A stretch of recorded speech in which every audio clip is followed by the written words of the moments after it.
Good morning and welcome, everyone. We are going to call the fourth California Broadband Council meeting of October 2024 to order. The first order of business is roll call. Ms. Nguyen, if you would start the roll call and please remind everyone of the meeting housekeeping items. Of course, good morning, council members and members of the public. Please note, in accordance with Government Code 11123.5, the California Broadband Council will continue to conduct hybrid teleconference meetings and provide a physical meeting location for the public to view and participate in the California Broadband Council meetings. And with that, council members, please announce your presence as your name is called. State Chief Information Officer and Director Bailey Crimmins. Here. Commissioner Hauk. Mr. Yarbrough. Here. Dr. Modis. Here. Chief Deputy Director Kenny. Here. Deputy Secretary Espinoza. Here. Ms. McPeak.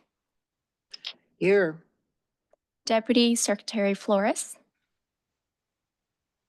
Mr. Chisholm. Here. Secretary Snyder Ashtari. Here. Senator Bradford. Here. Assemblymember Gibson. Mr. Aguayo. Here, on behalf of Mr. Gibson. Thank you. Madam Chair, we do have quorum. Now housekeeping items for council members and members of the public. This meeting is being recorded.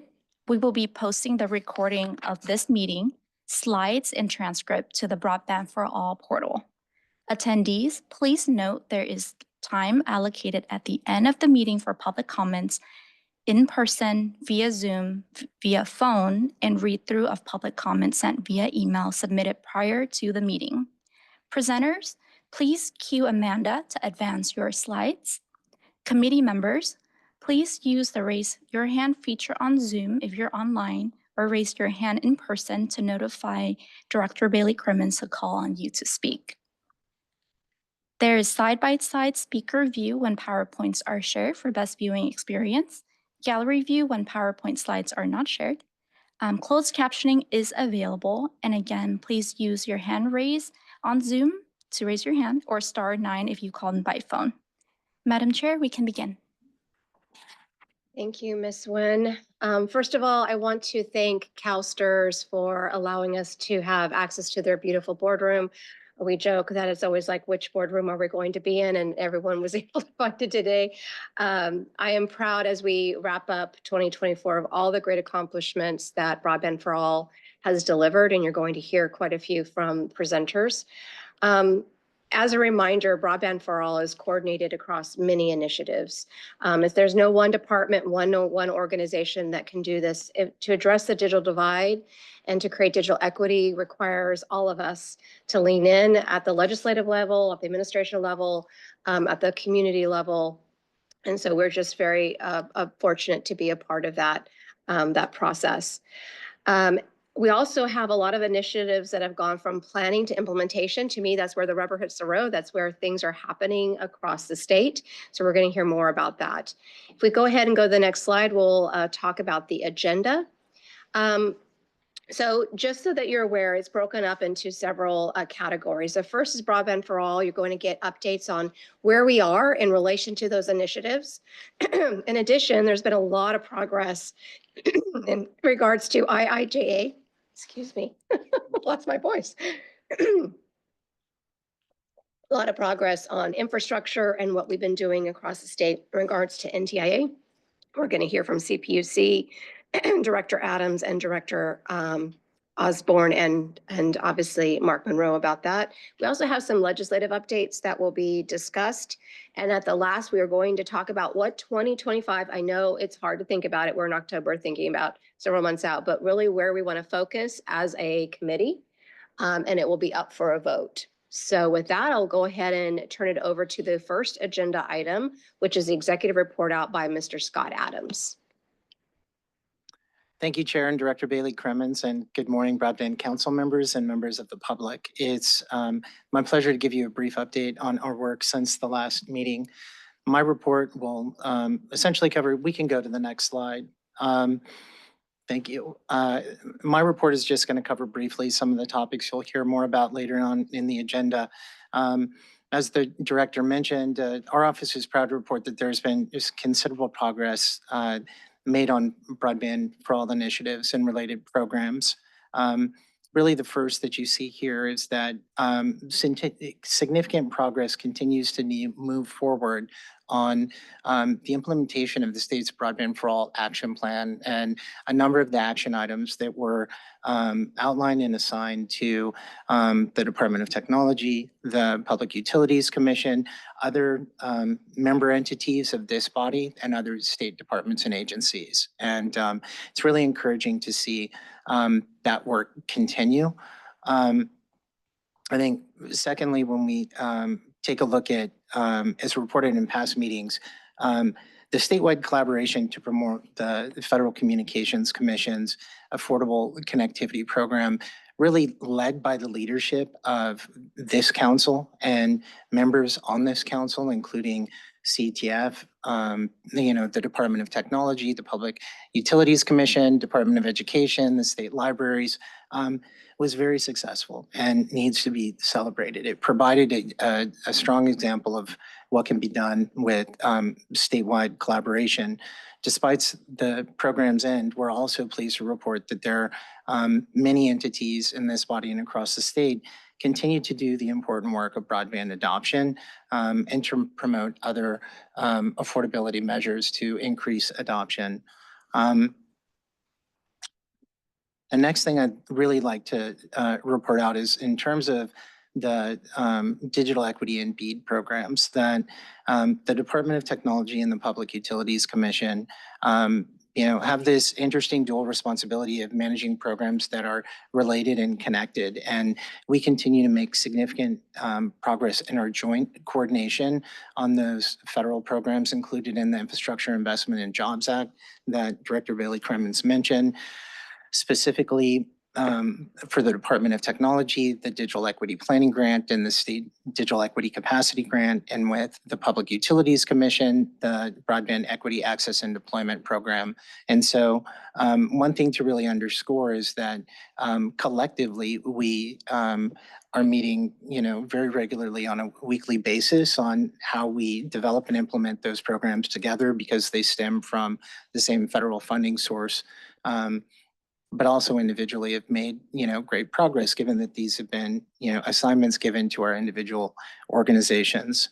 And lastly, what I'd really like to stress is that, and this body knows, I think more than anybody, given its unique distinction, its uniqueness, and the nature of this full state collaboration, that stakeholder engagement and collaboration is incredibly important, as the director said, to achieve the aims of Broadband for All. And you will hear from each entity that's reporting today how the stakeholder engagement is front and center in their efforts. And, really this year has been a year where we've continued to lean in on stakeholder engagement and to continue to improve ways that we can be more transparent, open, and collaborative with stakeholders. So that concludes my report. I'm happy to answer any questions. Thank you, Mr. Monroe. I'd like to open it up first to the dais to see if there's any questions or comments from any of the members. I see none. Are there any questions or comments online? All right. Oh, yes, Senator Bradford. Thank you. I appreciate the opportunity. Appreciate the update. The federal funds are only available for a limited time. So I'm just wondering, is that money already, and it needs to be encumbered for specific projects and spent by a deadline. Will these funds be spent, or will we lose this opportunity? Thank you for the question. There are a number of federal funds and programs that are funding various components of the of Broadband for All. Obviously, there's the funds that were really shaped and formed as part of Senate Bill 156 and allocated to the Middle Mile Broadband Initiative and the Public Utilities Commission for their last mile programs. I think I would defer to them in their reports, but by measures, it seems like they're moving along and trending well to expend those dollars under the timelines. And in regards to the new funding that is coming in this year, the planning has been done on both the digital equity plan and capacity grant applications. The awards are imminent and pending. So those will start on a 5-year timeline. And similarly, I'm sure Mr. Osborne can speak to the BEAD program. They've overcome a significant number of hurdles and will soon be in receipt of their funds, which will also, the time clock has either started or will start. I know that we were going to go more in depth in each of the presentations, but maybe just quickly, could I start with Mr. Osborne? If you could answer Senator Bradford's question, and then we'll go to Mr. Monroe, who's doing the middle mile. Yes, thank you, Chair. Yes, and so for the federal funding account, we are on track to utilize all the federal funds. And with BEAD, we are also on track, meeting all our deadlines right now. Yes, thank you. And then Mark Monroe with CDT and the Middle Mile Broadband Initiative. And yes, we are on track we already have all of our federal funds encumbered and under contract. Currently, we had them as of September of last year under contract, and we will, and we anticipate having all of those funds liquidated by the end of 2026. Thank you.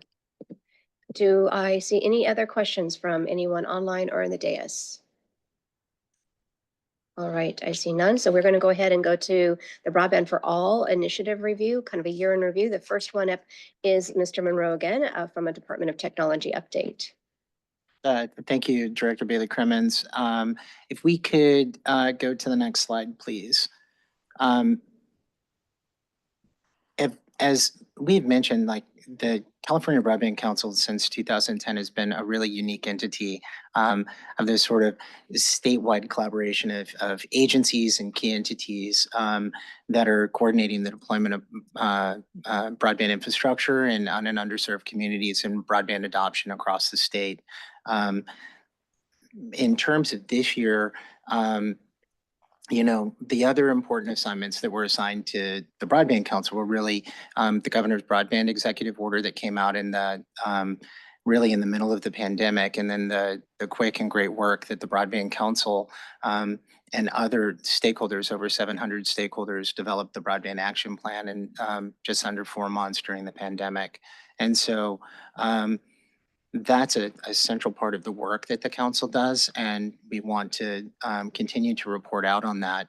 And so what kind of initially shapes the Broadband for All year in review is taking a look at the success of the Broadband for All initiatives, the shift of from planning to implementation to the digital equity plan and BEAD, and then the annual action plan review and revision, which was voted on in October of last year and completed at the beginning of this year. And then, as I mentioned, there's been extensive coordination and collaboration across the board.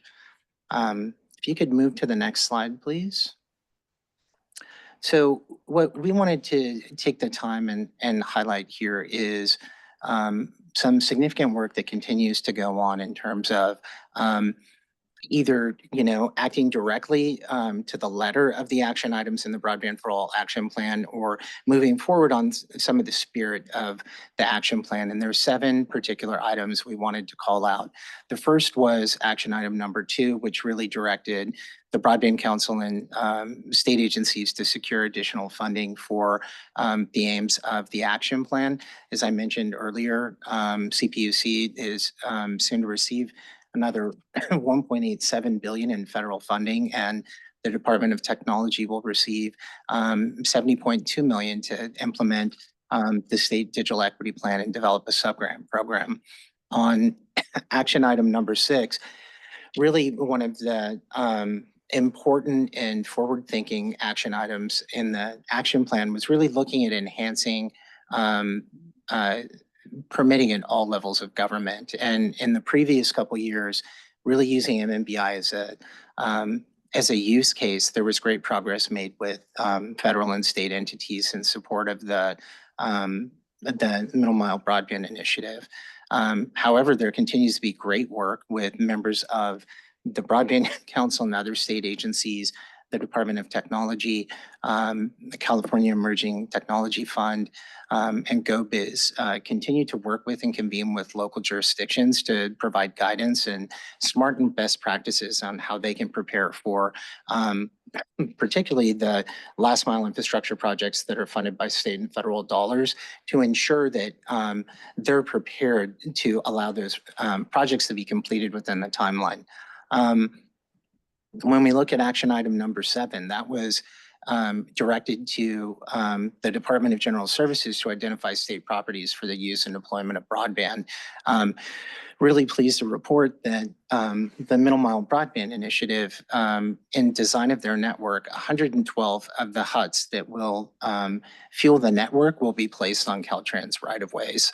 There's another 20 or so that are going to be off the right-of-ways, but the Middle Mile Broadband Initiative team, thanks to the work of DGS and Chief Deputy Director Kenny, have been able to identify other state properties to locate those huts. So that's an example of where you know, the action item created a focus, and then the folks working on it, you know, moved forward in the spirit of what was being asked. Action item number 12, because affordability is really key. The Public Utilities Commission was asked to continue to improve Lifeline, and I'm going to defer briefly to Director Osborne to talk a bit about that. Thank you, Deputy Director Adams. So a number of things on the Lifeline front. First, the program has been looking at ways to optimize program operations as well as increase participation in the program. With the end of ACP, we've seen a significant increase in participants in the Lifeline program. Now, given that there is no ACP anymore, we are now looking at ways for Lifeline to provide an ACP type subsidy. So stay tuned for more on that. Another area that we're focusing on is on participant enrollment in the program. Currently, Lifeline is heavily dependent on provider street teams and providers signing up participants into the program. And we are in the process now of creating a customer portal where participants would be able to enroll and be qualified through the customer portal directly, and then choose a provider so that there's another avenue for people to participate. Finally, we have a proposed decision now that is pending where we would provide Lifeline services to people who are not willing to provide a Social Security number or who do not have a Social Security number. And that is not used for eligibility determination, it's for identification, but that is something that we are in the process of trying to implement. Thank you. Thank you, Director Osborne. The last 3 action items wanted to draw your attention to is obviously action item 16, which directed Broadband Council members and state agencies to really move forward and promote the availability of low-cost offers. That action item was revised to include the ACP. Thank you to the leadership of the California Broadband Council that made that a priority. Specific work that the California Emerging Technology Fund, the libraries, Department of Education made. Really, that program continued into this year, and the final tally was you know, almost 3 million enrollees that brought significant investment back to the state. And I know that Ms. McPeak is going to speak about that later, so I don't want to steal too much of her content, but it's a tremendous accomplishment. And I think the last 2 are underscoring the importance of collaboration and alignment. The action plan was very forward-thinking and emphasizing that collectively we had to work to develop a multi-level network of digital inclusion stakeholders. And so given the massive joint collaboration and outreach that's been done over the last 2 years, that network of stakeholders is now over 11,000. So it's fairly significant. And then lastly, wanted to quickly brief you. Action item 21 directed the Department of Technology to establish a broadband for all portal, which would be a central repository of information, tools, resources for stakeholders and residents to get information about broadband for all. And we've continued to expand that site that was stood up a number of years ago. And I think there's three things that the council and members of the public would be interested in is that we've twice, both at the end of last year, leveraged that portal to create our online public comment process. And currently we've leveraged it again to do an online public comment process for the state capacity grant subgrant program. Additionally, we're looking at ways that we can leverage the portal to support and increase transparency. And so our team has worked diligently to create a digital archive of all of the meetings and artifacts and past events, but more importantly, a latest addition to that was creating a digital archive for all of our monthly broadband email updates that go out so that folks who may not have seen those can see and refer to those. So that concludes my presentation. Thank you very much. Thank you, Mr. Adams. Are there any questions or comments from the dais? Oh, I didn't see your, sorry. I don't know. I only can see, maybe raise a hand because I can't see her. All right, Ms. McPeak.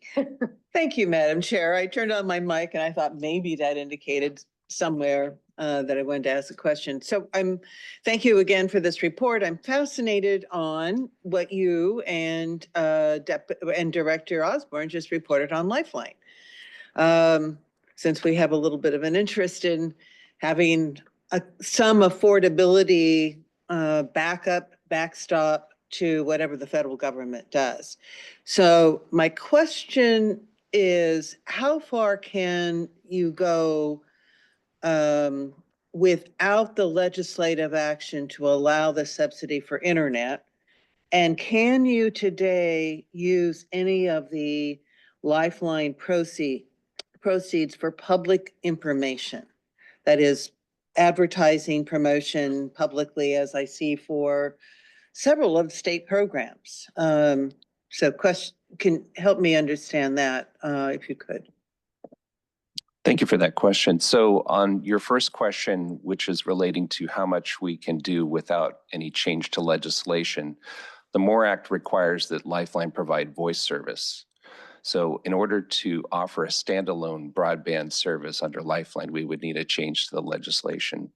One of the options we're considering is having a broadband pilot, which would allow us to basically test the waters, get providers on board offering a service, but a pilot is inherently limited in terms of the timeline.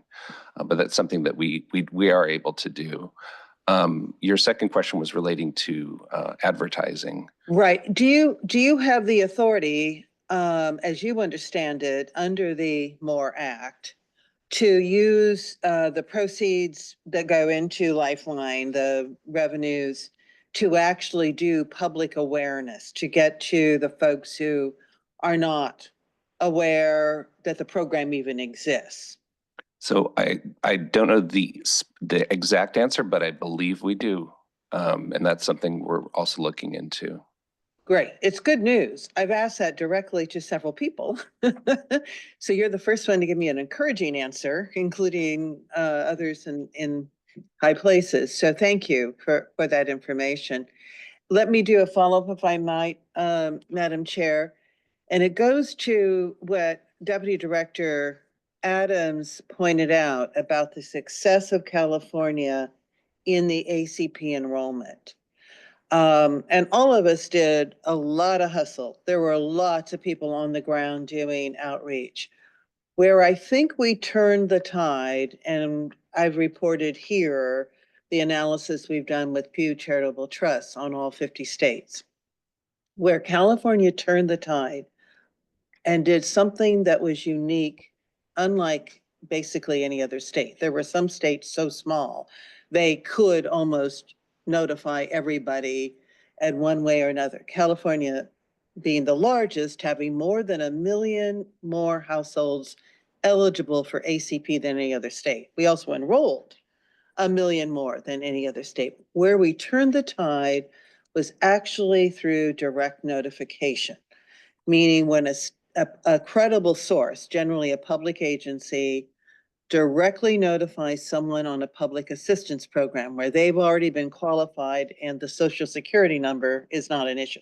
Social security number wasn't an issue for ACP, but someone's already pre-qualified, especially the two big programs that people very quickly qualified for in less than 5 minutes. If they had the documentation, went onto the website, if they had Medicaid, Medi-Cal in California, or the SNAP program, CalFresh in California, it was really quick for them to sign up. That tide turned for California when our Department of Healthcare Services and the Department of Social Services did direct notification. They literally told people, if you're on Medi-Cal, you might be eligible for ACP on CalFresh. I think the PUC with Lifeline is doing that with social services to a certain extent. We, of course, have then run up the hill several times at the FCC to do data sharing, which is for the FCC to say back to our state agencies who have done that qualification, here are those on Medi-Cal, here are those on CalFresh that signed up for ACP. Now, why would that be important? The 2.9 million households, almost 2.9, that were eligible for ACP that we did not get to, didn't even know about the program, according to our survey. They're the same people we need to reach on Lifeline. Lifeline today, Lifeline in the future that can cover internet. Is there some way in which the CPUC and even the agencies here can help us with that petition before the FCC to do the data sharing in order for you to be able to directly notify, or our state agencies, you could qualify for Lifeline, and the message needs to get to those who didn't sign up for ACP. They're the ones that are the most digitally disadvantaged and the poorest. So I'd be happy to talk with you more about that. Yeah. Okay. Okay. Thank you, Ms. McPeak. All right, is there any questions or comments from the dais? Online? Okay, we'll go ahead and go to the next item, which is Deputy Director Monroe, who's going to give an update on Middle Mile. All right. People hear me? Good morning, Chair and members. Again, Mark Monroe, Deputy Director for the Middle Mile Broadband Initiative here at CDT. We appreciate the opportunity to again provide an update to the council members this morning on the MMBI project. This past year, the CDT team and its partners have continued to make tangible progress on the MMBI project as we've moved from planning really firmly into implementation. You want to, yeah, there we go. As we noted at the last council meeting, based on the 2024 Budget Act, CDT's funding for MMBI remains at the $3.87 billion level. While in the end, the Budget Act did not provide an augmentation, we do note that the current funding level appears to be enough to reach all of the FFA grant locations that plan to connect to MMBI per the new statutory requirement. And we estimate that this will be just over 8,000 miles. We also want to note that consistent with the network architecture that CDT presented in July, we've continued to work towards finalizing the RFI squared and government-to-government partnerships that CDT was anticipating. These partnerships will be vital for building out the more than 7,200 miles of the network, or about 90%. These three partnerships that we'll be talking about today cover more than 500 miles just since July. We also want to note that in August, we held 2 groundbreaking events with one of our joint build partners, Arcadian, in Willits and in Sacramento. I think most people are tracking that, and some of you were able to attend. It was great. We'll we'll be hearing a little more about those today, but again, when those two segments are complete, that'll be another 530 miles in the network. If we want to jump to the next slide, the next few slides are components of a new one-page snapshot of the project that CDT will be posting on its website each month to provide updates on the MMBI project for stakeholders. Here we can see that as of the end of September, CDT had more than 1,800 miles that had gone to construction, or almost 19% of the network. And then by the end of the calendar year, we estimate that more than 3,000 miles of the network will have gone to construction. So the team is charging ahead. If we want to go to the next slide, here we see a breakout of the miles by delivery type from Caltrans Construction, 842 miles, 3,700 miles from the IRUs, another 3,100 miles from Joint Build, and then 423 miles that we're purchasing. And this will allow stakeholders to track not just the total miles from each source, but how each is moving from pre-construction into construction and making progress. Next, if we want to jump to the next slide, as mentioned, CDT signed several new RFI squared agreements, including a new joint build contract with our latest RFI squared partner, American Dark Fiber, or ADF, to build 10 segments that total 380 miles throughout the state. CDT and ADF already held a kickoff meeting last month, and ADF began construction on a segment in Ventura County last month as well. ADF anticipates starting construction on more segments by the end of this calendar year. And then if we want to jump to the next, those are that's kind of our subsets of the one-page update that we'll be updating each month and posting on our website. But in addition to that, since July, CDT signed a contract amendment with CVN for development of an additional 158 miles of the network, again, consistent with the plan presented at the July MMAC meeting. This combined with the more than 2,500 miles for which CDT had already contracted with CVN will provide for approximately 34% of the network. I'm also pleased to announce that since we last met, CDT signed an IRU lease agreement with the Yurok tribe for the development of a 48-mile segment along State Route 101 that runs through the Yurok tribal lands, as well as segments in the counties of Humboldt and Del Norte. And again, as noted, altogether, these new partnerships such as these combined with the existing RFI squared partnerships are expected to comprise more than 7,200 miles of the MMBI network. So just some really great progress and some great project or partnerships there. I think the next piece we have is a brief video that our team has put together regarding the two groundbreaking events. So I'll turn it over for that.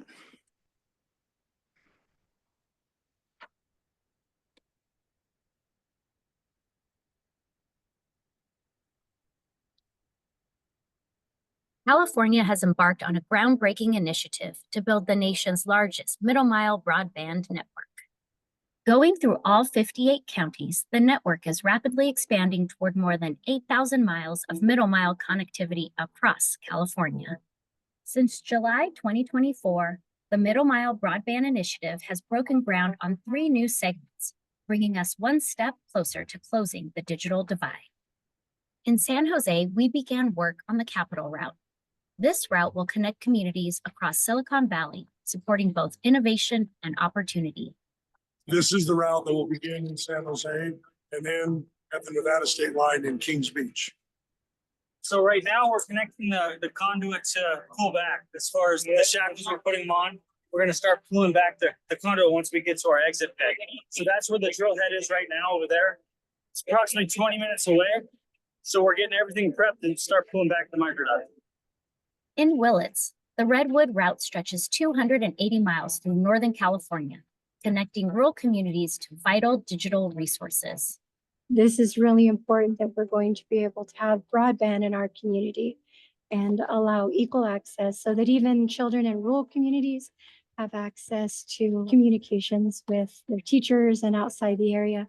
It really does take everybody doing their part together to build this. every community along here is going to carry bandwidth that's going literally across the planet. And in Sacramento, work on 256 miles of the Capital Route continues, ensuring our state's capital region remains at the forefront of connectivity and progress.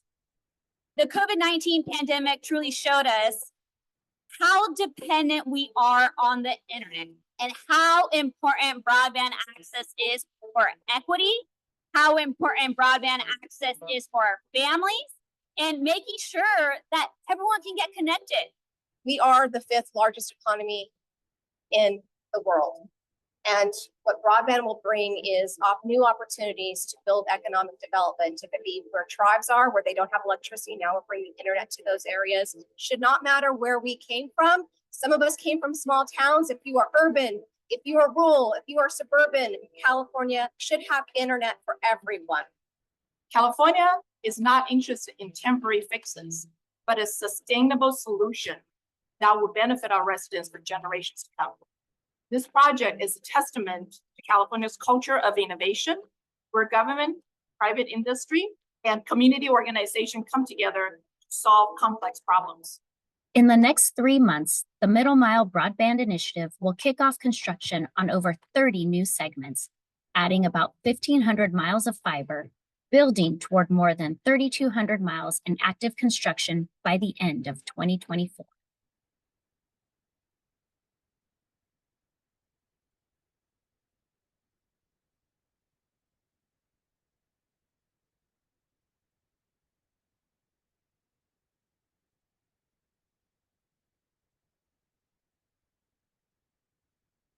All right, so exciting progress. And that ends my MMBI update, and happy to answer any questions. Thank you, Mr. Monroe. Great progress all across the front, and we always love to see videos because it shows us sometimes we're in offices, and so going out into the communities and actually seeing how this matters to a mayor, Mayor Pro Tem. It's wonderful to see all the groundbreaking that's happening across the state. It looks like we have a question from Ms. Snyder. Are you able to share that video, or is it publicly available? I'd like to share it with some of my colleagues. It is going to be publicly available. I'm not certain when, but yes, that is a priority because we're very proud of it. And so I think we're going to have it on our website very soon. Great. Yes. Mr. Monroe, can you maybe send the members a link? I think it is going up on our website this month, but if we could make sure that it gets out to the members, would be great. Absolutely. Thank you, Mr. Monroe. Are there any other questions or comments from the dais? Yes, Senator Bradford. Thank you, and thank you for the update. Just real quick, it's my understanding that all of the broadband projects that the PUC has proposed for LA County thus far will rely on state-owned middle mile for connectivity. How is the CDT coordinating with those prospective grantees to ensure that those middle miles arrive in time for those last mile projects? Yes, no, thank you for that question. We meet certainly weekly, but often daily with the Public Utilities Commission to coordinate on this.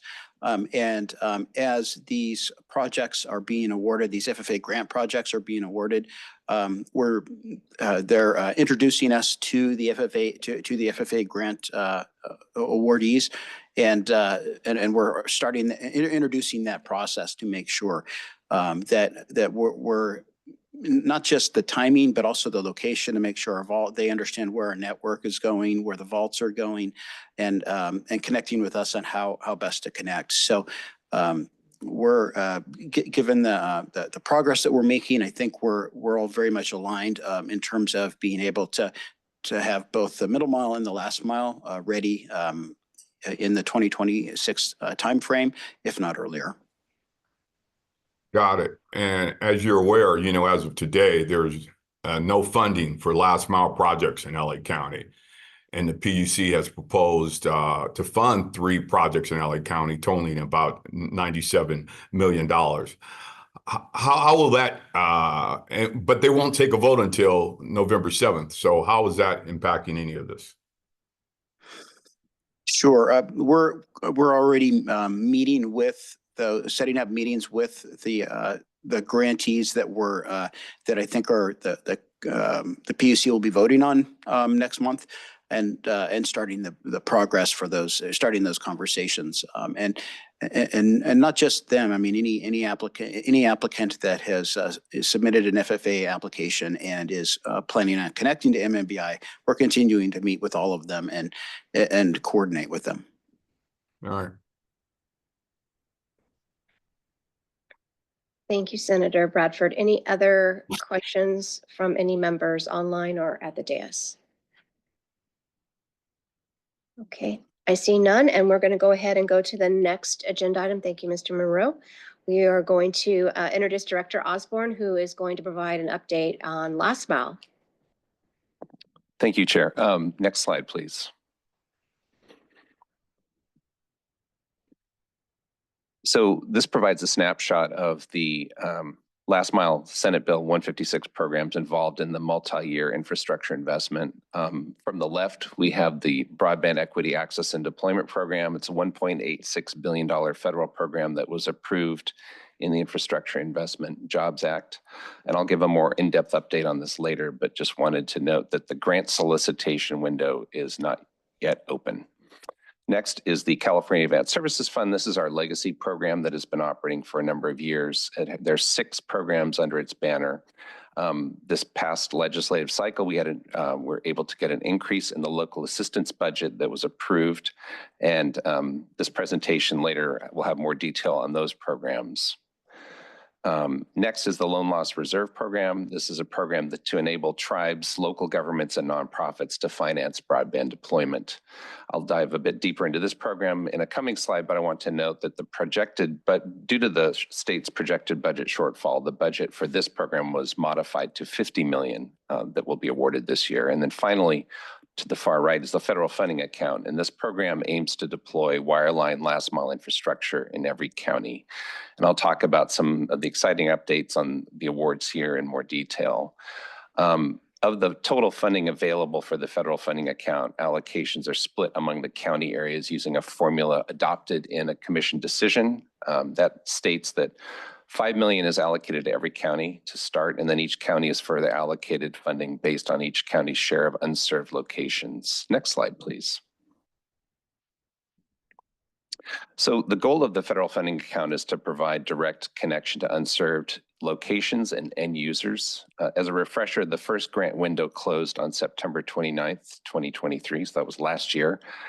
In that window, we had 484 applications that requested over $4.6 billion in funding, and 63 distinct entities filed applications. To date, the federal funding account has awarded over $600 million for 68 projects in 30 counties. And the CPUC has made tremendous progress in an effort to bridge the digital divide.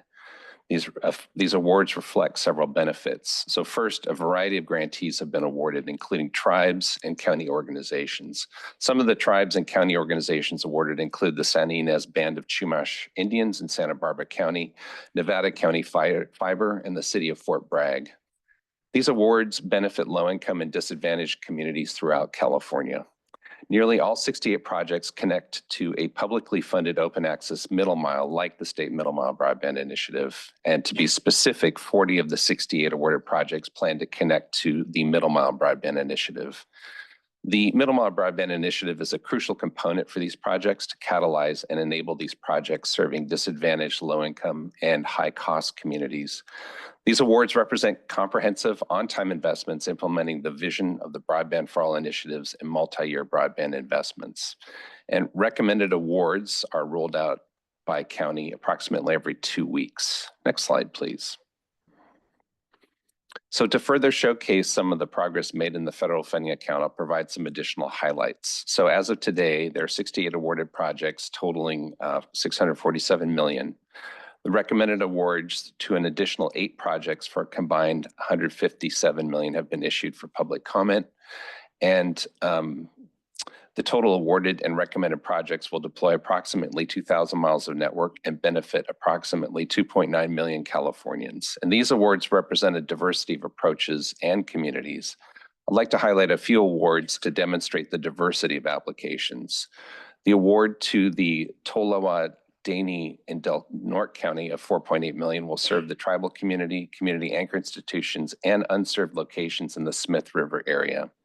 An award in Alpine County in the east to the Golden State Connect Authority will leverage additional outside bond funding. And the last example are awards to a group of projects in San Luis Obispo County, whose awards will build on the state-owned open access middle mile project, with 6 projects planning to bring social, economic, and public safety benefits of high-speed broadband to unserved locations. The Middle Mile Broadband Initiative has been transformational and enabled many federal funding account applications and awards that would not have been possible from providers that would not otherwise have been able to provide the service. And as I move from this federal funding account, please watch for new recommended awards approximately every 2 weeks. Next slide, please.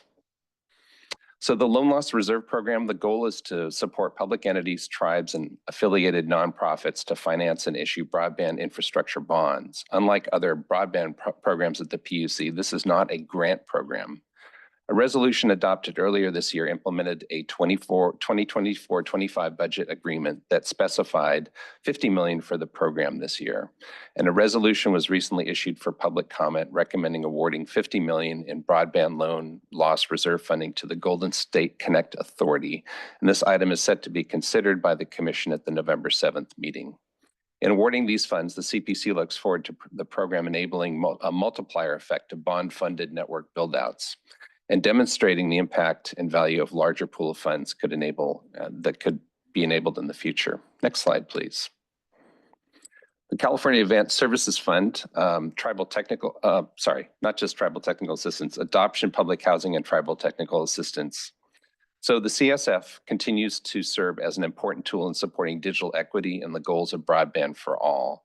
There's a number of account programs I'll speak to, and this slide covers the next opportunity for entities to apply for grants. The next application window for 3 of the sub-accounts and the status of the last round of applications are shown here. Note that the next opportunity for grant applications to be submitted is January 1st, 2025 for the adoption program, the public housing program, and the tribal technical assistance programs. And the bullets on this slide cover the status of the over 100 applications submitted in the last application cycle. Next slide, please.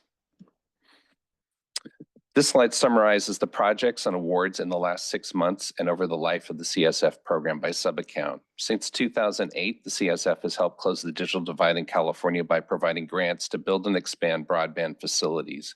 Grants were awarded for over 1,200 projects totaling over $448 million. Next slide, please. This slide provides a snapshot of the broadband adoption account, which provides grants to support digital equity and inclusion. The budget for this fiscal year is approximately $36 million. To date, the CPUC has approved 365 digital literacy grants that have benefited over 98,000 participants and funded 41 broadband access programs serving over 220,000 participants. Some program highlights are summarized at the bottom of this slide. Next slide, please. This slide provides a snapshot of the broadband public housing account. The program was revised and updated in 2024, and the budget for this fiscal year is approximately $30 million. The public housing account has connected more than 21,000 housing units with free internet access. Next slide, please. I think that might be going over to Scott. No? Oh, to Sunny, thank you. Thank you. Thank you, Director Osborne. Again, a lot of progress, a lot of great last mile programs that you are funding through your guys' efforts. So great to see things moving. And it sounds like a lot of stuff is happening every 2 weeks even. So that's a great cycle. I would like to open it up to the members of the advisory committee. Anybody from the dais that has questions or comments for Director Osborne? All right, anyone online? Yes, Senator Bradford. Thank you again. Sorry for all the questions, but I'm really concerned. And despite reports that constantly show LA County as one of the largest unserved, not underserved, but unserved populations in California, the PUC will not be taking a vote on the funding until on the last mile until November 7th for LA County. I'm concerned that these lower income and minority communities will not be getting their fair share of this investment dollars. Given the PUC has received approval to move forward with almost $1.8 billion in BEAD funding, what is the PUC's plan to ensure that low-income and minority communities are prioritized? Thank you for that question, Senator. So in the federal funding account grant program rules, we prioritize disadvantaged communities. And that has been part of the program rules since the decision. So that's one aspect. And also with BEAD, there's a significant focus on digital equity as well. So those are definitely criteria that are used in scoring the applications and awarding grants. Understanding that, but these communities are still lacking the infrastructure, even in Black and brown communities of affluent makeup. They're not served at the same level as their white counterparts. So again, I understand what the rules say, but what assurances is the PUC going to give us to make sure that they are prioritized? Well, I don't really have a direct answer to your question other than that's something that we are trying to focus on with these programs. And we definitely have, we're trying to get the best data possible to identify where those priority areas are. I think one of the challenges we have is that all of our programs are applicant driven. So we need applicants to apply for areas to serve those communities. So that's part of the reason why under the federal funding account, we prioritized trying to expand the ecosystem of providers, because we were finding that the large companies that have traditionally participated in the grant programs were not applying for areas that did not generate a certain return on investment. And so that's why we've been successful, I think, in bringing in counties, tribes, nonprofits, Joint Powers Authority to apply for funding to cover areas that are not traditionally covered by the large companies. All right. And as it relates to public housing, the grants approved for broadband public housing accounts have funded projects that do not appear to be capable of providing internet speed that meet federal standards. I authored a bill 1383 that would address that. Unfortunately, it wasn't signed. So can the PUC explain how they intend to use these public housing funds to ensure that public housing and low-income communities are not continue to face digital redlining that leaves them with substandard speeds? Thank you for that question. And the public housing account has a requirement to deploy speeds that I believe are in line with the federal deployment requirements. So I think the challenge again is getting applicants to apply for the money so that we can provide the grants. Certainly, again, there is a priority on trying to connect communities that have been overlooked for decades and trying to provide broadband to those communities. I think one of the benefits with the public housing account is that there is a requirement that there is service provided at no cost, so that there's not a price barrier for people to sign up for service. But my question was on making sure they'd have the adequate speed. So how are we addressing making sure that they have the adequate speed that federal standards state? Thank you. So I think for the adequate speeds requirement, before we issue payment for the grant, we require speed tests that be conducted at the location so that we can verify the deployed speeds actually meet the program grant requirements. Thank you, Senator Bradford. Thank you, Director Osborne. Any other questions? All right, I see none. Thank you very much. We'll go to Ms. McPeak, who's going to give us an update on broadband adoption and the ACP updates. Thank you. Let's go to the first slide. And I do want to compliment you, Director Osborne, on the really succinct and clear presentation on the expenditures and pending applications for the California Advanced Services Fund. That's really helpful. So thank you. And much of this, in fact, what you have in front of you, Deputy Director Adams already covered, but it's worth revisiting I think what is always sobering to me is that while we in California outperformed every other state, there were 5.8 million households eligible for ACP. And with all of our efforts, in less than 2 years, we got to 50%. I am absolutely confident that based on what was happening in 2024 at the beginning, before the FCC ran out of money, we would have hit the goal that the California Broadband Council set, which was 90% by the end of this year. We were literally on track. And that is because the state agencies, other public agencies stepped in to do what I call direct notification. When we couldn't get that, we did direct mail, which is a pretty good proxy, sending into the targeted zip codes, for which we had really good data from the FCC, actually, on a monthly basis, by zip code, by county, on a quarterly basis. But look at this data. 1 in 5 households were eligible for ACP. That means 1 in 5 households need affordable support to be online, to take advantage of all of the technology, be it for getting a job or getting their homework done in school, being able to get access to healthcare.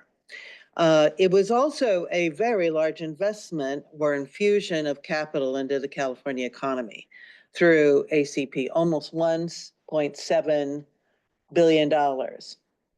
That is a pretty substantial number to keep in mind what happens if we get affordability for everybody, because that's cash that circulates in one way or another in the community. So going to the next slide is what the Department of Technology has nicely prepared here from all the research we've done in reaching out directly to all the internet service providers. There are some smaller companies who still have some offers, but they find it very difficult if they are not supported in cash flow. A smaller ISP, wireline or wireless in communities, it's literally difficult for them as a business model to provide support. So we need to, we've already told the FCC and the federal government that that's an issue. But all of these companies have stepped up to do 2 things, which is first, to sustain what was their affordable offer prior to the Affordable Connectivity Program. Many of these were negotiated as public benefits out of corporate consolidations.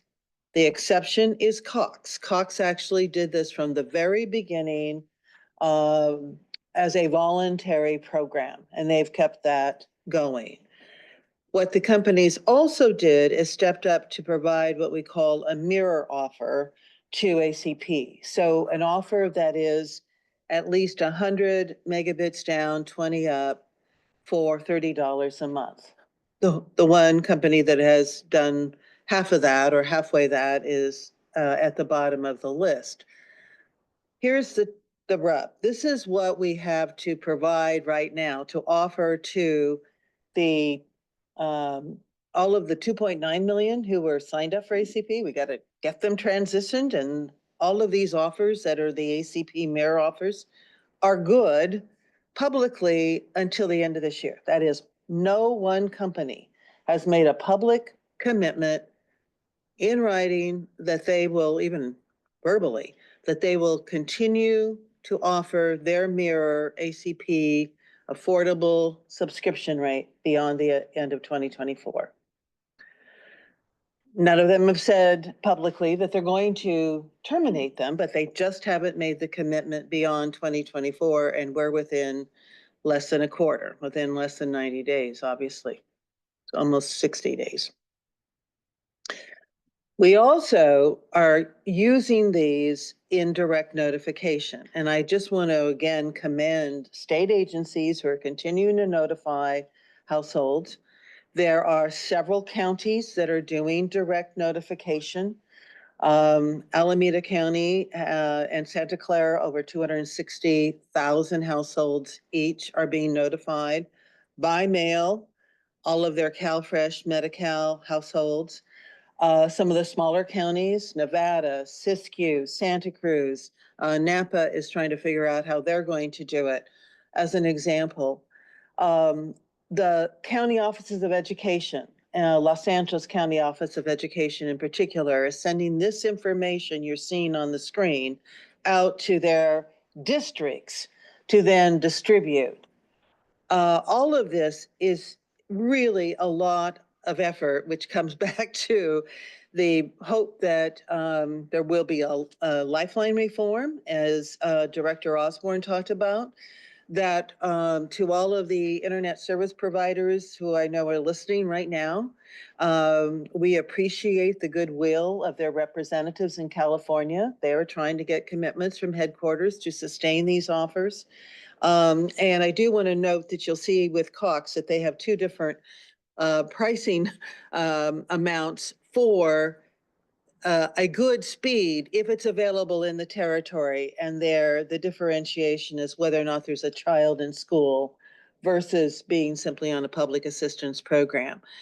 All of this is to conclude that we need to keep the momentum that has been forged by the California Broadband Council through the leadership of the state agencies sitting here, that we continue to work with the internet service providers and legislators, led by Senator Bradford and Assembly Member Gibson, to ensure that we, in this next session, actually secure affordable internet.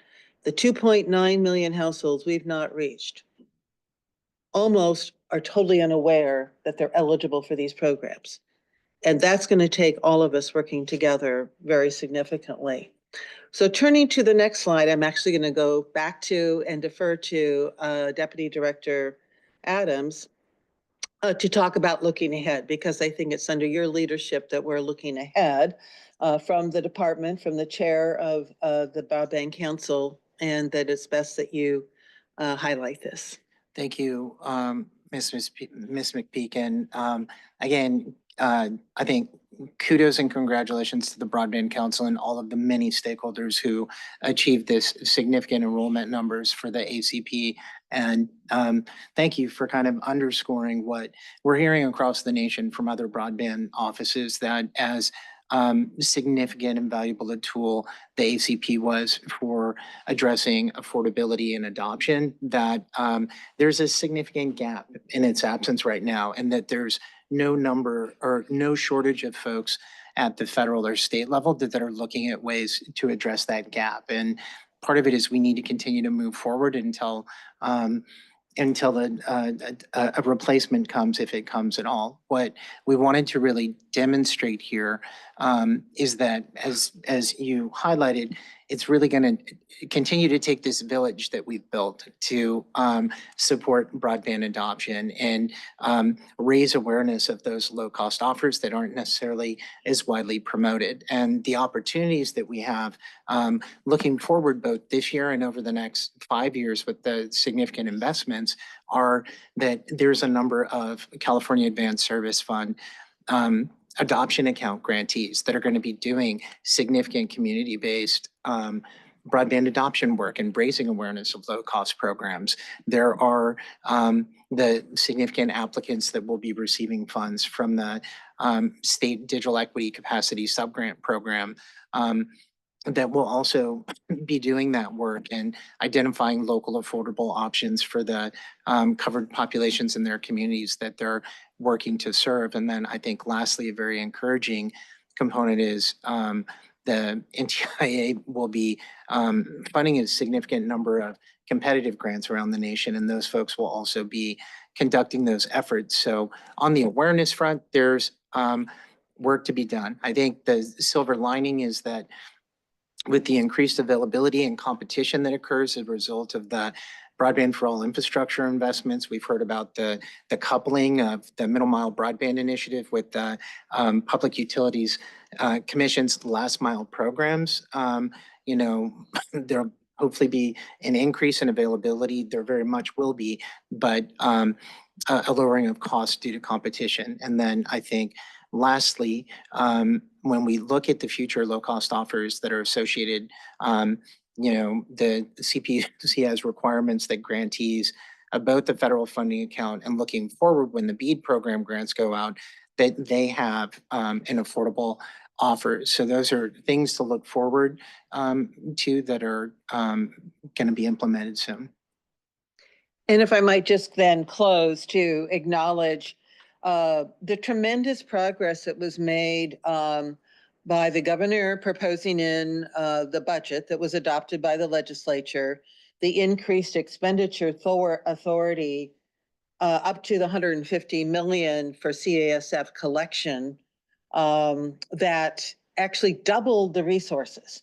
So when you see the recommendation from Director Osborne or report on the applications that are pending and can be funded that Deputy Director Adams just went through, it cannot be underestimated how valuable the California Advanced Services Fund is to augment what will be the capacity grant and whatever NTIA does on the competitive grants.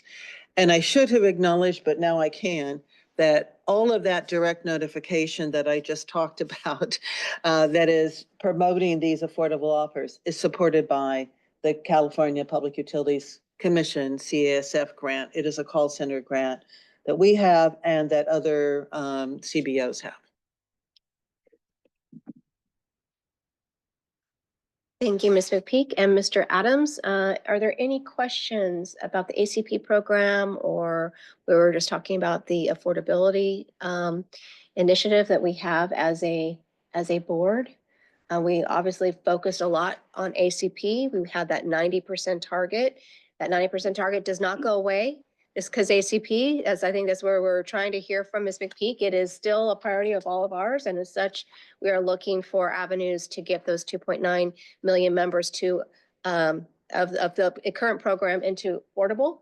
And we still have to remember there was 5 million that qualified. So there's still the other 50% that we are needing to reach. So and I always thank Ms. McPeak for reminding us of the importance of this initiative, and we will continue leaning in. So thank you very much. Thank you, Madam Chair.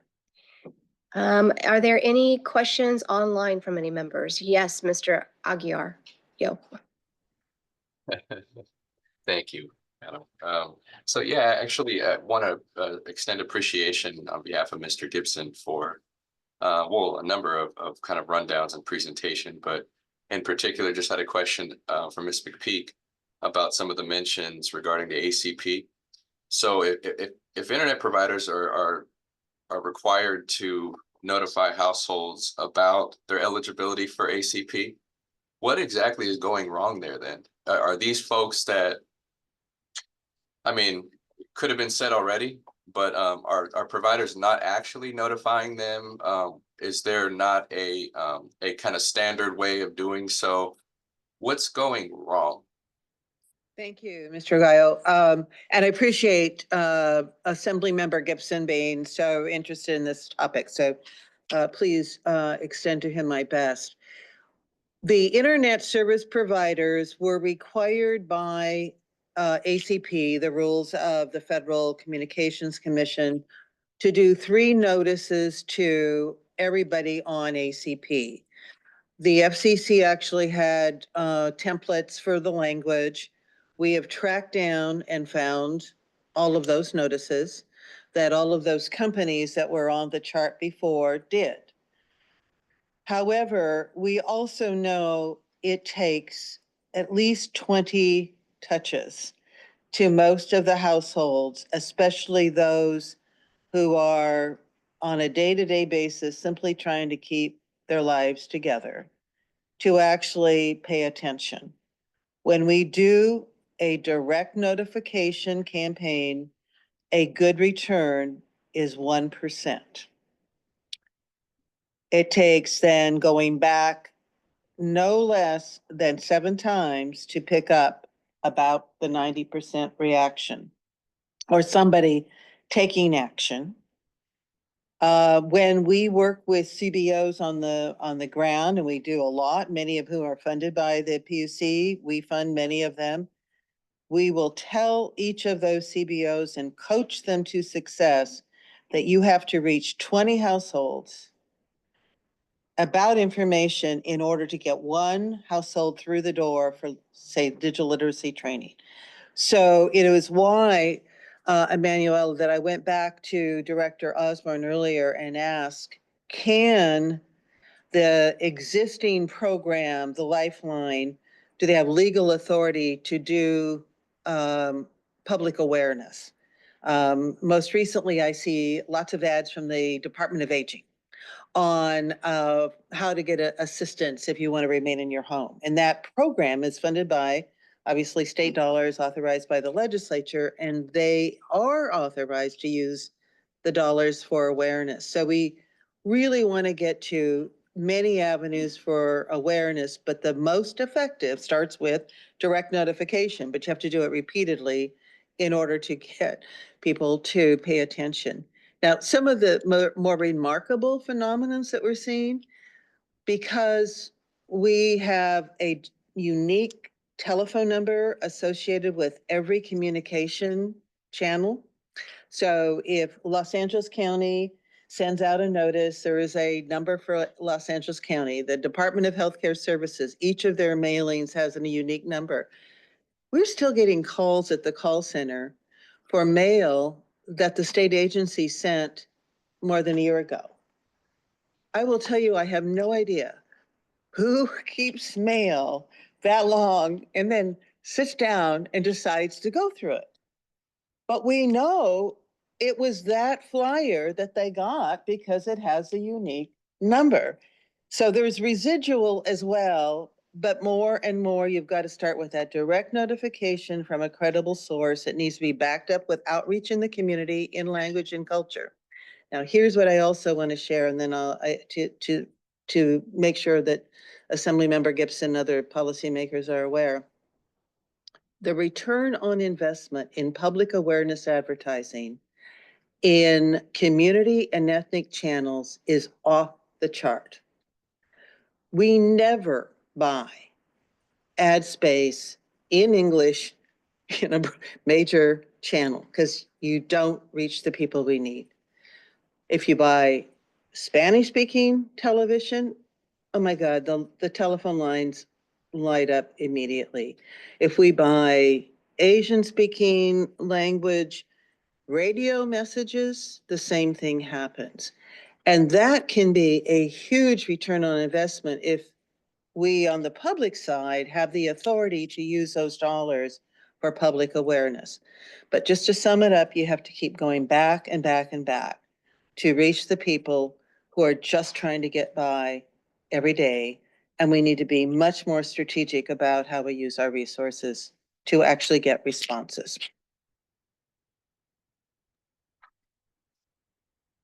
Thank you very much. Any additional questions from anyone online or at the dais? Thank you, Ms. Peak. You always give very thorough, you educate us while you're answering the questions. So we always appreciate that.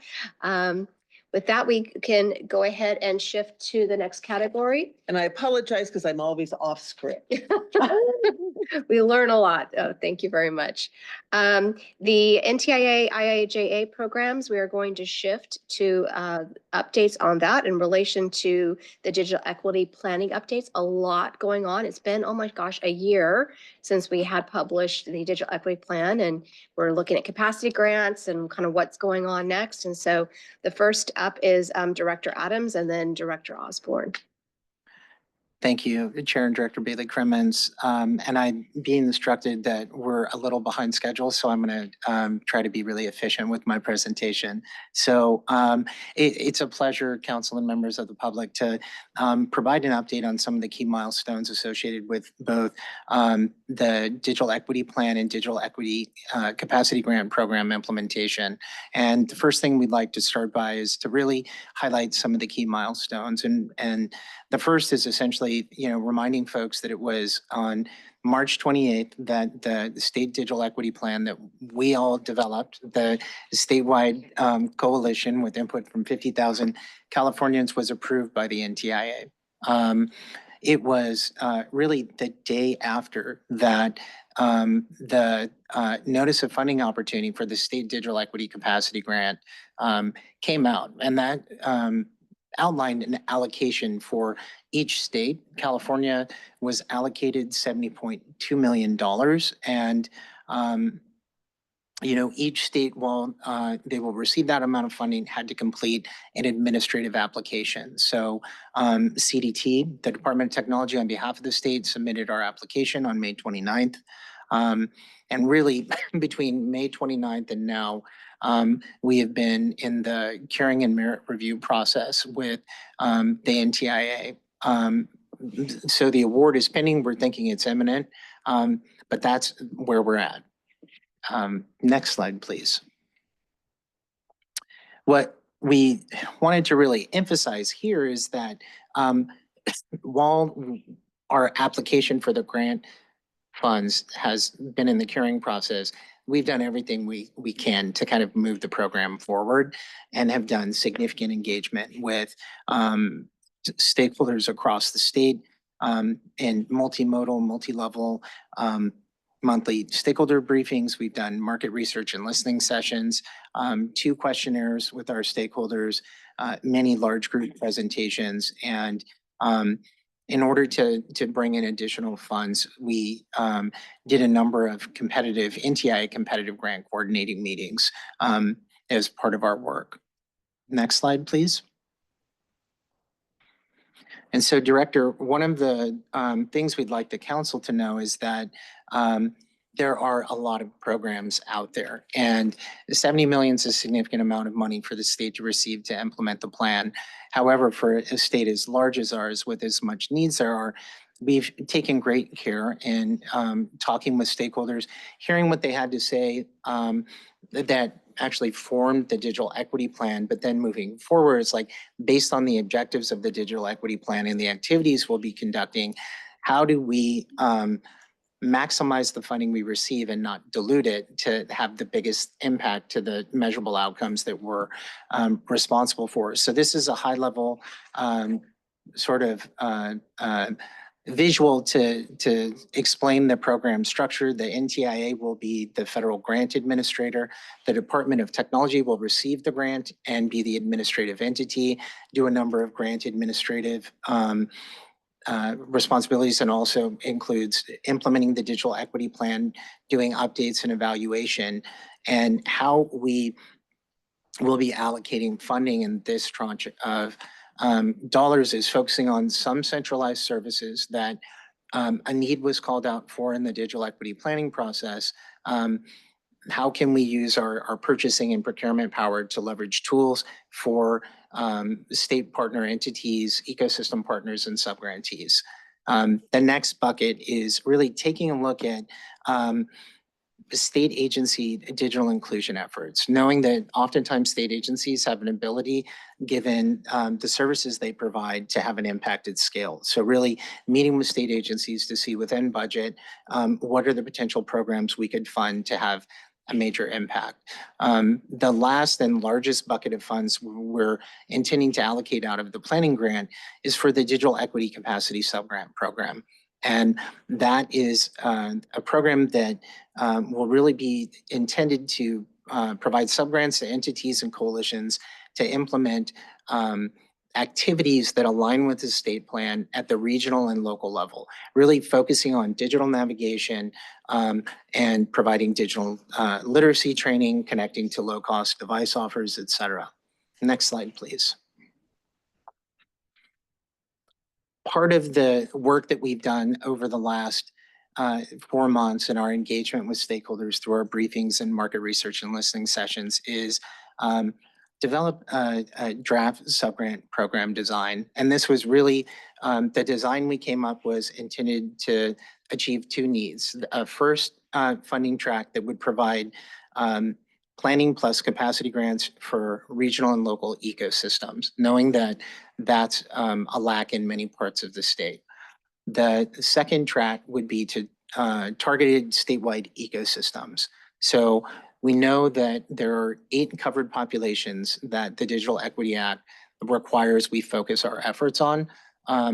So there would be, some grants allocated to statewide entities that were focusing specifically on innovations and building out the ecosystem to support those covered populations. And then the digital equity plan also requires us to focus on 6 outcome areas. So really taking a look at education, workforce development, digital inclusion, essential services, providing catalytic grants for entities to receive funding to really move forward and develop innovative ideas and build coalitions around achieving outcomes for that area.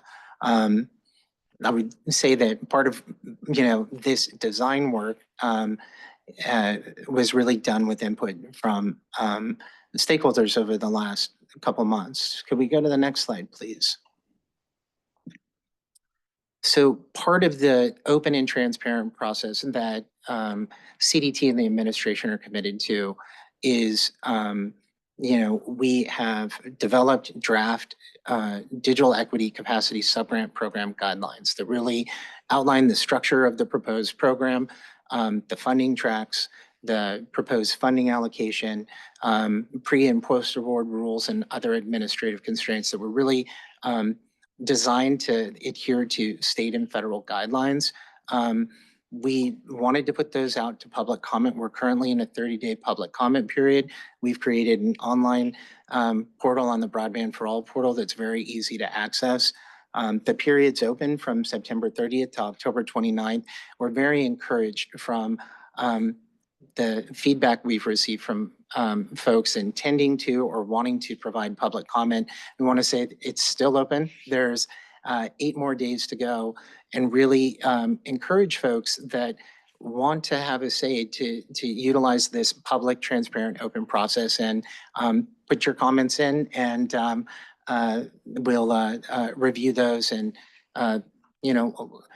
look at your suggestions to see if there's further ways we could potentially modify or revise the program. Next slide, please. So other sources of funding, we've definitely talked about the need for funding. We're a big state. Part of our efforts, and excuse me, I'm not seeing oh, thank you very much. So part of what the ecosystem did is the NTIA came out with another grant program that was included in the Digital Equity Act. It was the competitive grant application, and this was about less than $1 billion of funding that entities would apply directly to the federal government for. So these wouldn't flow through the states. Really encouraged by how California showed up there. I mentioned that we had coordinated meetings with about 18 of the groups that applied, but 20 California-based, more than 20 California-based application groups applied for over $250 million additional dollars through this program. Now, we've since understood that about 700 applications came into the NTIA, so it's very competitive. We're crossing our fingers, but this is another potential pool of funding that could help support broadband for all and digital equity in the state. The one additional note I would want to say on additional sources of funding is that the NTIA has established a native entity digital equity capacity grant that's a part of Digital Equity Act funding. And so we are, the application period opened on September 25th. It's open for a significant period of time. It won't close until February of next year. But we are very committed to working with members of the Broadband Council, other state agencies, obviously the Office of Tribal Affairs, and California's federally recognized tribes to provide support for folks who could get significant grants through this program. Next slide, please.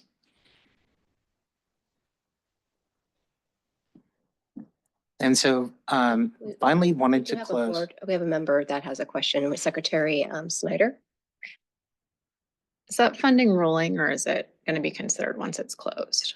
I'm sorry, I couldn't hear you, Secretary. Is the native entity funding, is that rolling applications, or is it going to be considered once the final deadline?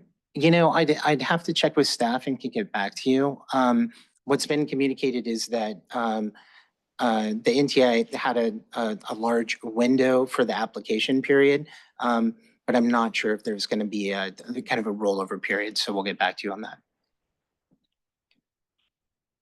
Thank you. And I have one more slide because I know my boss always tells me it's important to give folks an understanding of what to expect moving forward. And I know that our partners require that. To the extent possible, we've tried to provide specificity on what moves forward. There's always a degree of complexity when, we're, working with a complex federal ecosystem that has to work through their process and providing specificity to the stakeholders to the extent that we would like to.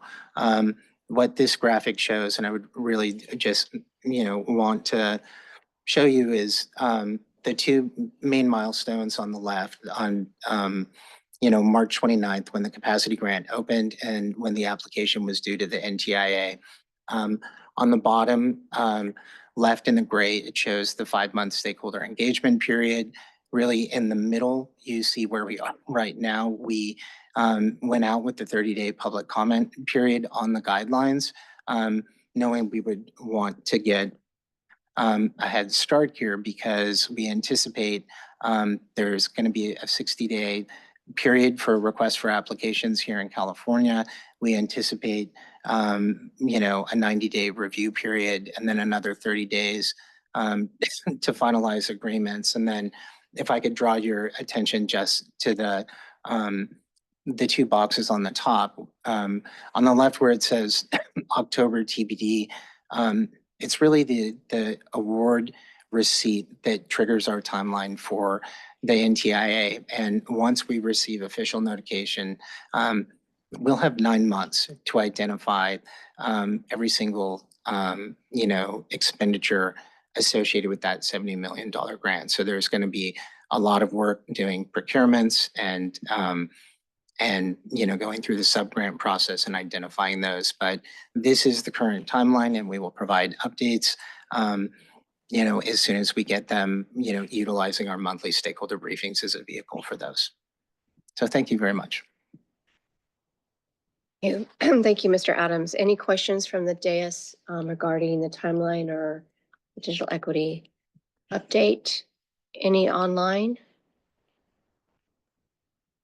Right. Just one question, Mr. Adams. I know obviously you mentioned it's triggered by NTIA. I think we're still assuming an October timeframe. I know we don't have a lot of say over the federal, what their schedule is, but that's still the expectation. You haven't heard anything differently at this point? We haven't heard anything differently. Yes, we anticipate sometime, this month or potentially next, depending on their workload, but that's the time frame we've been expecting. And then once it happens, you'll make some type of public announcement so everyone will know the 9-month clock will start. Is that correct? Some type of public announcement so they don't have to wait till we get back together to find out that the NTIA has actually moved forward. Absolutely. I think through a number of means, we'll communicate that out with folks through our monthly Broadband for All email update, the monthly stakeholder briefings, and to make sure that the Broadband Council members and ecosystem partners are aware of important developments. Thank you, Mr. Thank you. All right. We're now going to shift to Mr. Osborne. Thank you. Next slide, please.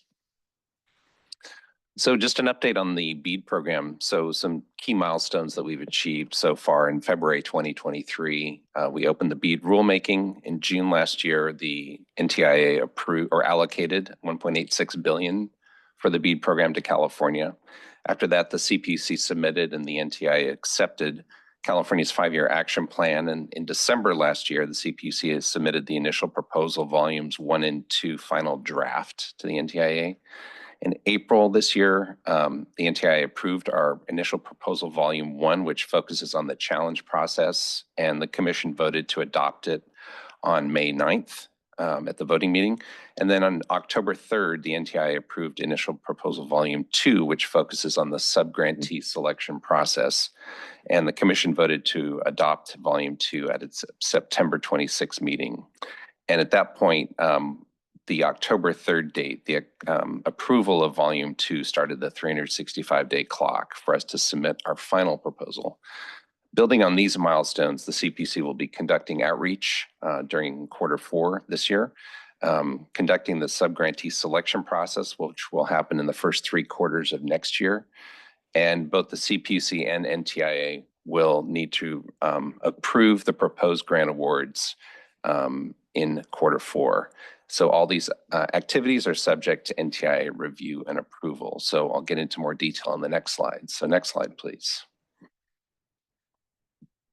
So I apologize, the text is fairly small, but the slides will be available on CDT's website or the Broadband Council website later.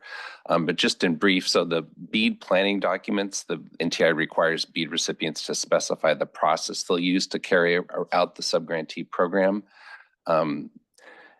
The challenge process, the CPC is following the NTIA's model challenge process. It's something that they put out as a model for all states. We made some minor modifications that were approved by NTIA. The CPC started the 120-day challenge process by accepting challenges starting in July, and that window closed in September, on September 19th, with rebuttals. And then the subgrantee selection process that's contained in the IP initial proposal volume 2. Our next activity is a series of outreach presentations on that process this quarter. And after the outreach, a pre-qualification period will start. And we anticipate accepting grant applications in the first quarter next year after the challenge process results have been approved by the NTIA. Deployment is expected to begin in 2025, but timing is dependent on NTIA and commission approval of the final proposal. Starting in 2023, the CPC has been conducting public outreach to gather input from potential participants and beneficiaries of BEAD grants. The CPC participated in statewide public engagement with CDT last year. That was very successful.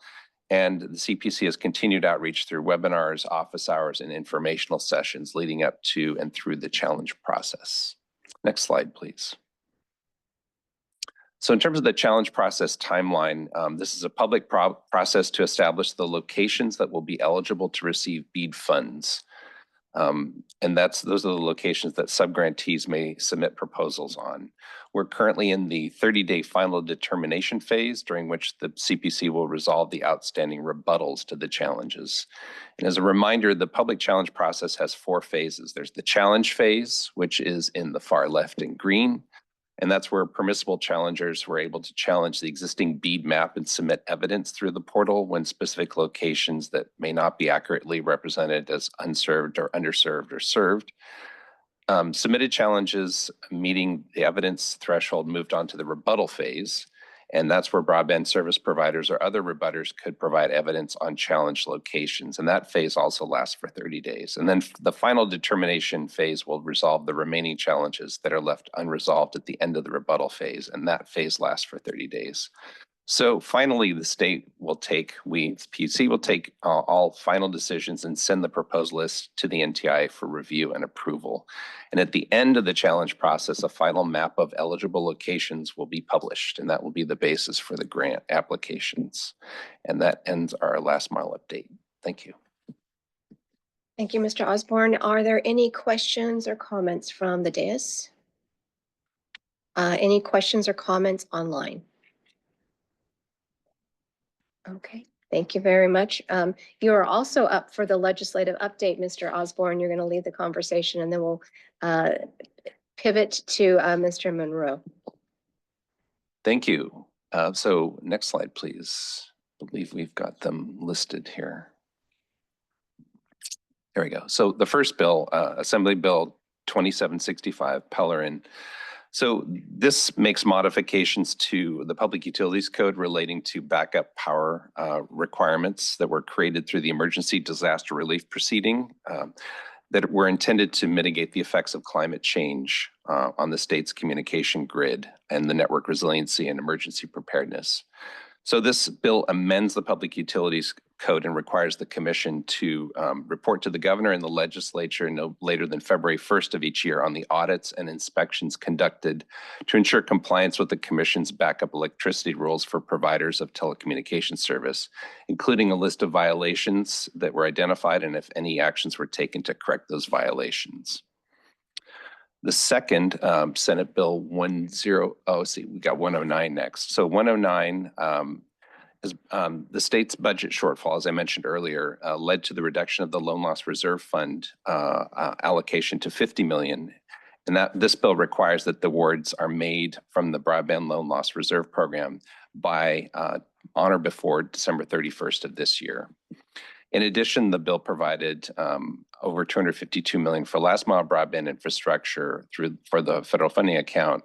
And those funds have to be allocated by December 31st, 2026 and encumbered, expended, and liquidated by December 31st, 2028. The bill also included reporting requirements on or before October 1st, 2023 and biannually thereafter to provide a report on the last mile funding projects, the number of projects, the amount awarded, amounts awarded under the Capital Projects Fund, amounts awarded under BEAD, and amounts awarded under the general fund. And that addresses 109. For 108, there are a number of requirements. I'm not sure, Mark, are you going to address that as well? Or there's also middle mile stuff in there. Yeah, I was going to address the middle mile piece. Okay. Are there any other pieces you'd like to address first? I'll let you go with the middle mile because there's minor parts on last mile. All right, very good. Yeah, so SB 108 was one of the bills that made up the Budget Act of 2024. And it articulated some new reporting requirements for CDT, required a project update report as of this last September, which has been released. And it's basically an update to the March 1st annual report that CDT does every year. Similarly, it required by this November an update on the project with some new details requiring or including a network location by county, by region, by Caltrans district, and by legislative district.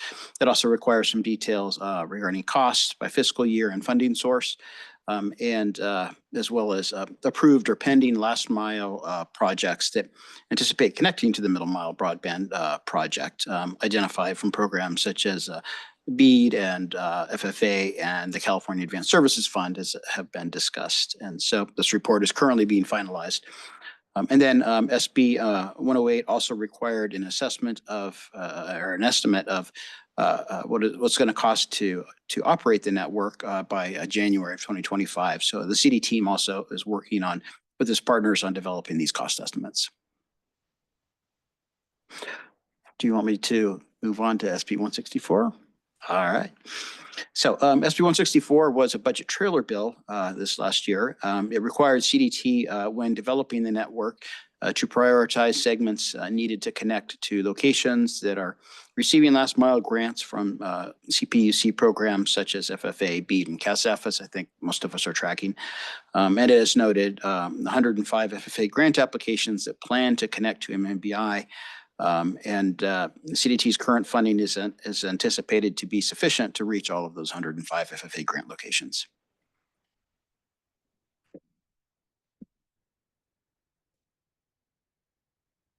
Does that conclude your presentation? I think that I didn't want to concludes unless anybody else has anything to add, I think right. that concludes the legislative updates. Thank you, Director Osborne and Deputy Director Monroe. Any questions from the dais? Any questions online? All right. Thank you very much for the legislative update. The last agenda item before we go to public comment is the 2025 focus and meeting schedule. This will be a voting item. And so after we get a staff recommendation, we will be asked individually for our motion to support. So we'll be instructed by Ms. Nguyen how to follow that process, but I just want to make sure everyone was aware. Mr. Adams, if you'd like to make your proposal. Absolutely. Thank you, Director Bailey Crimmins and members of the council. Could we go to the next slide, please? So the staff is making a recommendation to the council on both the 2025 focus and the meeting schedule. And so our proposal is to again, seek your approval to work with the relevant agencies and entity partners to conduct the annual Broadband Action Plan and revision process, to continue to report out on Broadband for All initiatives is the major content for the subject of the meetings, and then to hold quarterly meetings next year on the fourth Fridays of the month. Those dates that staff have identified are January 24th, April 25th, July 25th, and October 24th. Thank you, Mr. Adams. Do I have a motion to support? Clarifying question from Deputy Secretary, no, Dr. Matias. Hi, thank you. Can you please verify the time of the meetings? Would they remain the same at 9:30 to 11:30? Yes. Thank you. I also have a question. Thank you, Mr. Peak. So this is going to be hell with my schedule because I try to catch up with everything else on Fridays, but we can reserve them in advance. My question is really for the legislators because they usually go back to their district. Now, I just want to make sure that the legislators will be able to participate on Fridays. I assume that they already said they could. Is that true? It doesn't conflict with any meetings. Is that what you just said? Anne, I'm sorry. Yeah. I would say we did confer with our legislative staff. Okay. You know, it's always a complex undertaking to arrange the schedules for the members of the council. I think what we were trying to do is to create a time that worked and created some space between the Middle Mile Broadband Advisory Council and the California Broadband Council, and that given we have the ability to conduct hybrid meetings, that the fourth Fridays of the month were a good day to propose that we meet at. I appreciate how difficult it is to find these times and then find the venues. I just, and I'm looking at them online. They're beautiful. They're participating that way. I just know that it might even make it more difficult because they go back to district. That's all. Thank you for the discussion. Is there a motion to support or a alternative motion that any member wants to make? Anything at the dais? Okay, I have Mr. Yarbrough from Callow, yes, motion to support. Do I have a second? I'll second. Okay, Secretary Snyder has a second. We'll go ahead and go around and do the vote. Ms. Nguyen. Thank you. California Broadband Council members in favor of motion, please say aye. If you oppose, please say nay. And any abstention. I'll read your name one at a time. State Chief Information Officer and Director Bailey Crimmins. Aye. Mr. Yarbrough. Aye. Dr. Mattis. Aye. Chief Deputy Director Kenny. Aye. Deputy Secretary Espinoza. Aye. Ms. McPeak. Aye. Deputy Secretary Flores. Mr. Chisholm. Aye. Secretary Snyder Ashtari. Aye. Senator Bradford. Aye. Mr. Aguayo. Aye. Thank you. Madam Chair, the motion passes with 10 aye and 2 abstention for their absences. Thank you, Ms. Nguyen. All right. I'd like just before we go to public comment, we'll go to the room and then I know we'll go to online and the calls as well.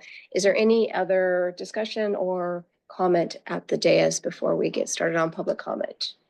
All right, anything online?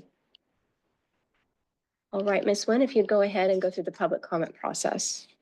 Thank you. To ensure everyone who wishes to make public comment has the opportunity to do so, we respectfully request one person per entity and 2 minutes per person. The order of public comment will be in-person comments, Zoom or phone comments, and emailed comments submitted prior to the meeting. For in-person comments, please form a line at the podium. For Zoom, please use the raise hand feature on the lower toolbar. For phone, please press *9 to raise your hand. Emailed comments received prior to the meeting will be read at the end. We will start first with folks in line at the podium. Madam Chair, I don't see any in person, so we'll proceed. We will hear comments now from Zoom. And we do have a couple, so let's, 2 seconds. Mr. Patrick Masak. Good morning, council members. My name is Patrick Messick, and I am the director of Oakland Undivided. To open, I'd like to thank the PUC for actualizing the intent of the FFA Last Mile Grant Program by investing state funds in areas long deemed uneconomic by incumbent monopolies. Despite these ISP attempts to block these equity-based projects, the PUC has remained steadfast. Thank you. In my brief time today, I'd like to address 2 topics covered in the meeting. First, on the adoption of low-cost plans. We need to proceed with caution as we publicly fund adoption of private plans. These companies have a fiduciary responsibilities to their shareholders to extract maximum profit from each Californian. Customer service reps are often paid on commission and are incentivized to upsell, which they oftentimes do. These plans include eligibility requirements that are literally illegal under California law. Schools are forbidden from sharing enrollment data in the National School Lunch Program for any purpose besides the provision of meals. Then, even if a resident is fortunate enough to navigate the complex and intrusive enrollment process, they are usually constrained by abysmally slow speeds.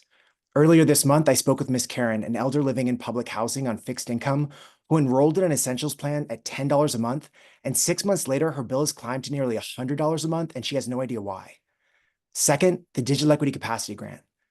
We need to maximize the dollars getting to the community to support activities from trusted organizations.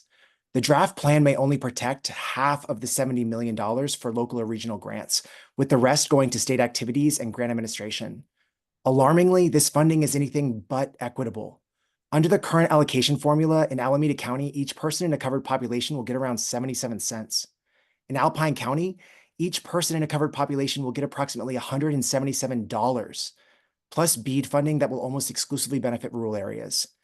Then, once a region gets its funding, subgrantees will be required to use state centralized services. And while we don't know what that entails, we believe mandating the adoption of state curriculum and surveys fails to honor the wisdom of organizations that know our community best. We encourage the state to reevaluate this trickle-down, top-down approach for this vital funding. Thank you, council members and state partners, for your commitment to expand access where it's needed most. Thank you for your comment. Please, Mr. David Griffith.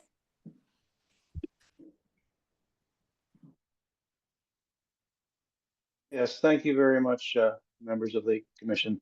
My name is David Griffith, and I'm a supervisor up in Alpine County. And if I understood correctly from Director Monroe, and also the reference to Senate Bill 164, the middle mile will connect all last mile projects under FFA. But there's at least one that doesn't quite work for, and that is the Highway 4 corridor. It starts off in Calaveras County and Arnold and ends up in Alpine County and Bear Valley. That Bear Valley does have an approved FFA grant, but there's a 25-mile gap in the middle mile program. So if there's any way to fill that 25 miles for middle mile, it'd be much appreciated. Thank you very much. Thank you for your comment. Madam Chair, we do not have any more comments from Zoom, and none were received via email prior to the meeting. And that ends our public comment session. Thank you very much, Ms. Nguyen. This has been it's been a great and informative end of year 2024 California Broadband Council. Thank you very much, all board members. I hopefully we will see you again back on Friday, January 24th, 2025 from 9:30 to 11:30. We will be at the Cover California Boardroom for those that participated in the past. We all work really hard to address the digital divide, to address that through programs, through initiatives, making sure that we have measurements of how our initiatives are making progress. And obviously, we are very appreciative of the departments that have been here, the presenters, the public that have been supportive, the obviously the members of the committee, and the legislature and the administration. With that, we will call the California Broadband Council of 2024 adjourned, and have a very safe holiday season. Thank you, everyone.